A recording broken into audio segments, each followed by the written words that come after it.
mic. Yeah. All I need is one mic. Yeah. All I need is one mic. Hey everybody, welcome back to One Mic, where I watch shit so you don't have to. And today I'm here to talk about Season 1, Episode 4 of Peacock's Bel-Air, entitled Canvas. The episode title is based on the term canvassing, which refers to when you're essentially campaigning for votes, which is what we see in this episode. You know, going door to door, knocking on doors, talking to people, asking for votes, getting people to register. That's canvassing. And that's what we see in this episode with Uncle Phil and what he has the family do.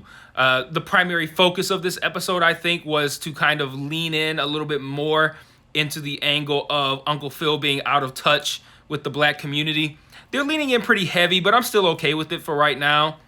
They had the good scene where he was with his frat bros and was stepping and all that. That was good. Entertaining, I should say. And then this week, they have a scene at a skating rink, which it don't get much blacker than that. Like having like a whole ass roll bounce for your campaign event.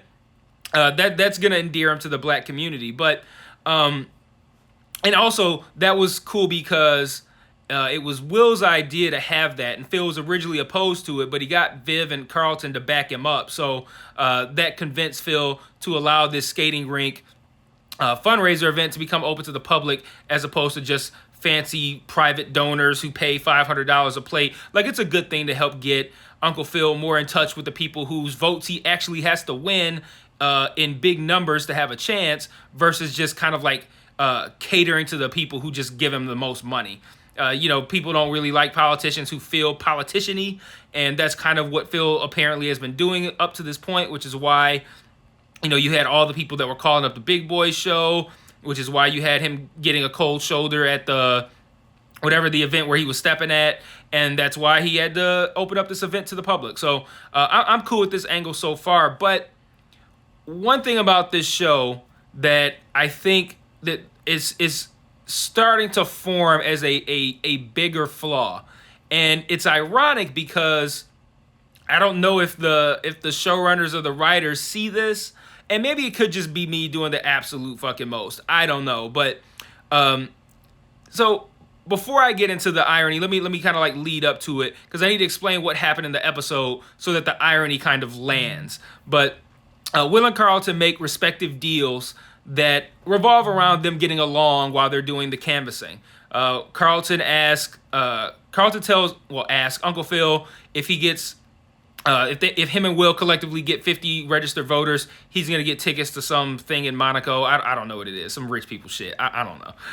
And Will makes a deal with Aunt Viv where if he, gets along with Carlton and they get the votes, then she will fly out Trey that weekend or some point by the end of the week. So they decide, okay, we're going to go out here and we're going to work together. Carlton, of course, has trouble getting people to just to not slam doors in his face, let alone sign up for voting. And that's just due to a lack of kind of like the same problem Phil has, the inability to connect with the common person. He comes off condescending. He comes off very, know-it-all, very political. And Will always, and this applies to the Fresh Prince of Bel-Air Will as well, Will Smith, always had the charisma. That was always Will's thing, even before the TV show. As a rapper, his thing was like, I'm cool, I'm suave, I got the charisma, all the women love me.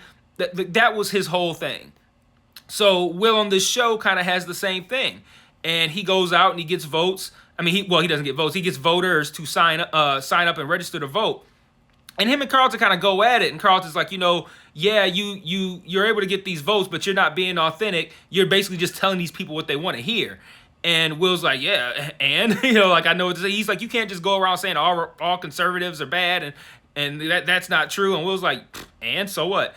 And I find it interesting and ironic that Carlton's attack on Will is that he's not being authentic. He's just telling the voters what they want to hear.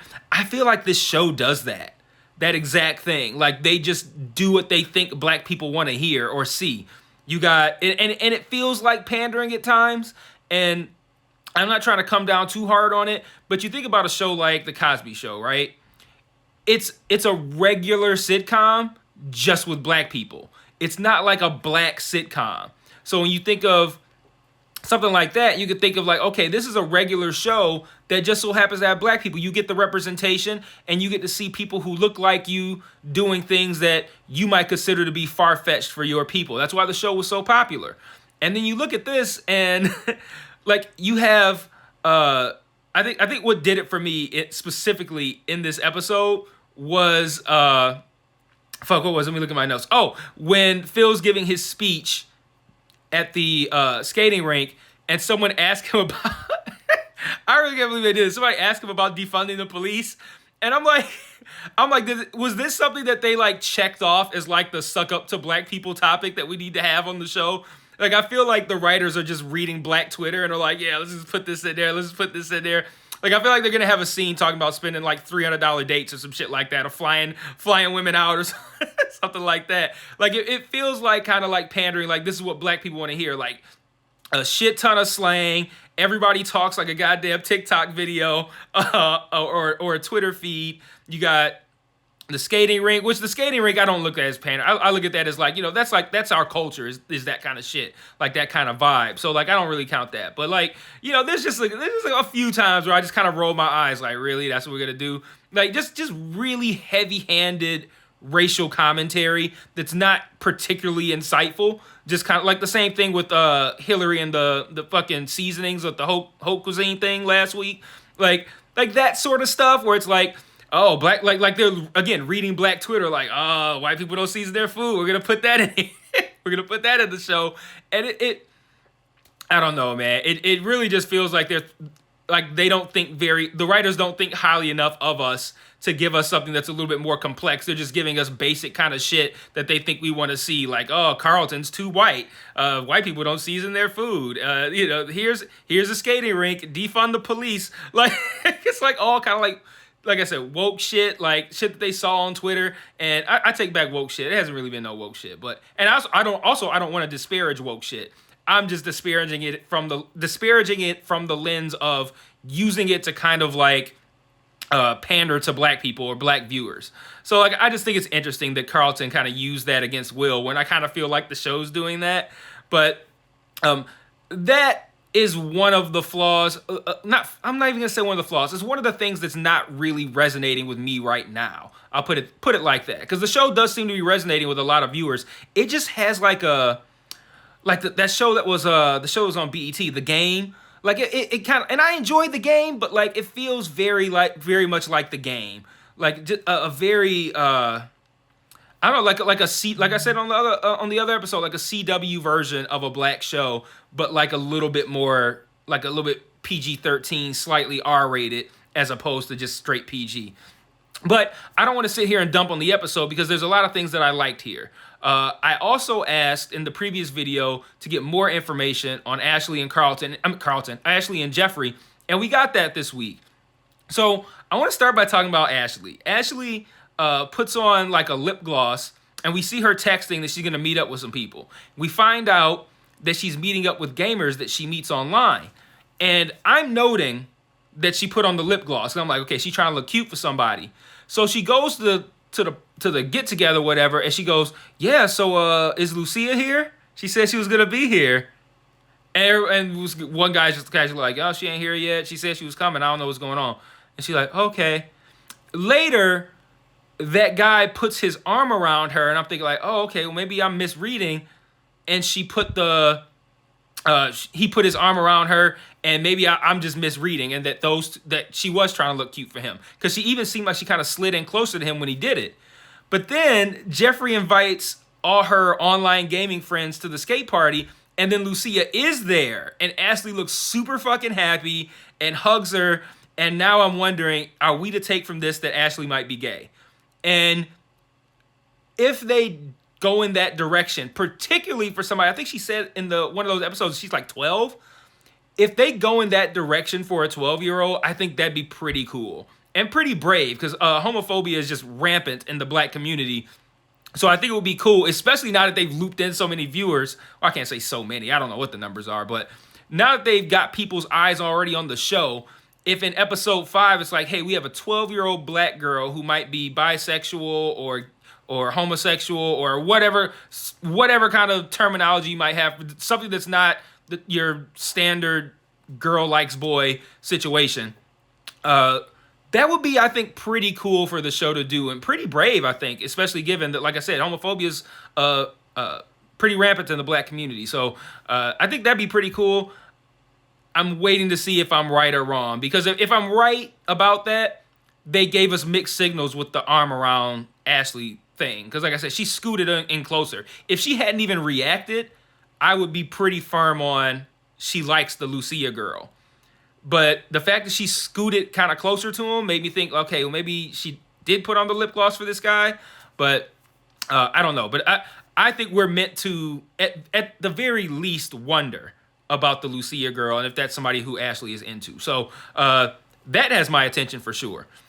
And then Jeffrey, I asked to learn about Jeffrey's background. Like, we don't know shit about Jeffrey. Apparently, Jeffrey a fucking thug, man. Like, Jeffrey already knew about the guy who, Rashad, who was out to get Will. He's telling Will, like, don't worry about it, I got it. Don't even tell Uncle Phil. I'll take care of it. And early in the episode, we see a guy watching Will. Come to find out, it's some sort of security detail. And I also think too, and this might have been evident in the first 3 episodes, and I just kind of missed it because I'm so focused on Jeffrey being the butler. But I think Jeffrey's like the head of security and not a butler. And like maybe he's like got like a prison background or some shit, or he came from like, I don't know, he came from the hood, some thug shit. He said he's from Jamaica, I think.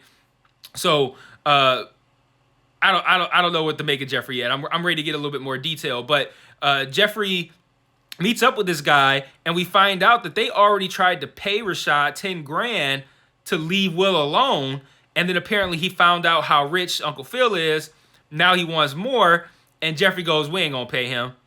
And then the episode ends with Trey notifying Will that Rashad is dead, Will clearly reflecting back on that conversation, and right before that conversation happens, Jeffrey pulls Uncle Phil to the side.